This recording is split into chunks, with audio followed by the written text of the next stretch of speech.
Good day. Today we look at integrating exponentials.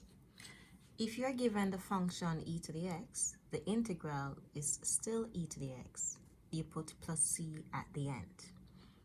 If you're given e raised to ax, the integral will be 1 over a, and you write back your e to the ax and put plus c at the end. Now a is simply the coefficient of x. Same thing applies for this one. E raised to ax plus b is going to be 1 over a times e raised to ax plus b plus c. Now this one is slightly different. Here the function is in the form a raised to x, where a is a constant and x represents the exponent. So when you integrate a function in this form, you will get a raised to x all over the derivative of that exponent times ln of the constant. Once again, you will write back that original function, a to the x, and put it over the derivative of the exponent multiplied with ln of the constant. Let's look at some examples. In our first example, we have e raised to negative 2x. This is in the form e raised to ax, where we will get 1 over a e raised to ax plus c. Now a in this question is negative 2, so that is why we will get for our answer 1 over negative 2 and then e raised to negative 2x with a plus c at the end. Example 2, 5 times e raised to 4x.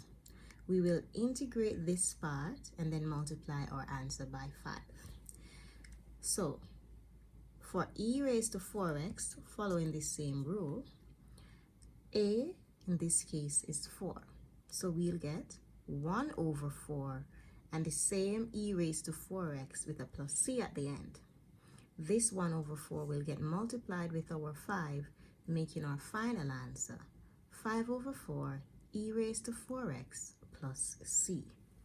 Example 3, we have e raised to 6x plus 7. This is in the form e raised to ax plus b, which will give us 1 over a e raised to ax plus b plus c at the end.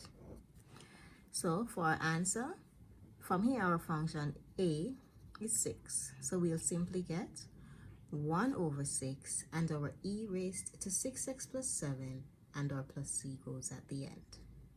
For example 4, we have negative 3 times e raised to 2 minus 9x. We'll integrate this portion and then multiply our answer by negative 3. From this part of the function, our a is negative 9. So that will give us 1 over negative 9 and the e raised to 2 minus 9x goes back with a plus c at the end.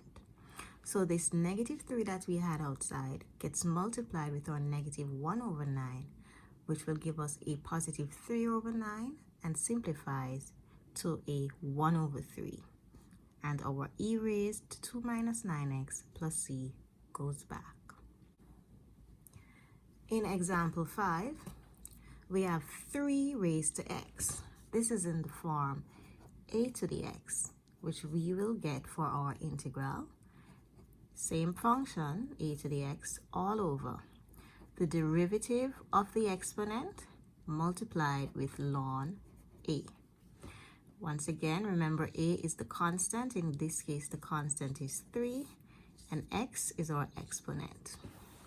So this gives us 3 to the x at the top.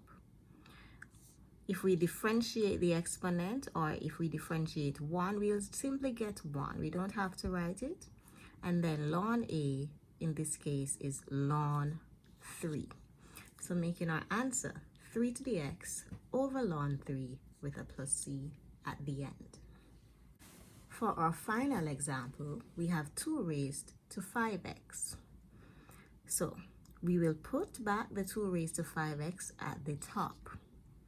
We need to differentiate the exponent. So our exponent is 5x, and when that's differentiated, we'll get 5, which gets multiplied with ln a, and in this case, a is 2, so we have 5 times ln 2, making our final answer 2 raised to 5x all over 5 ln 2 plus c.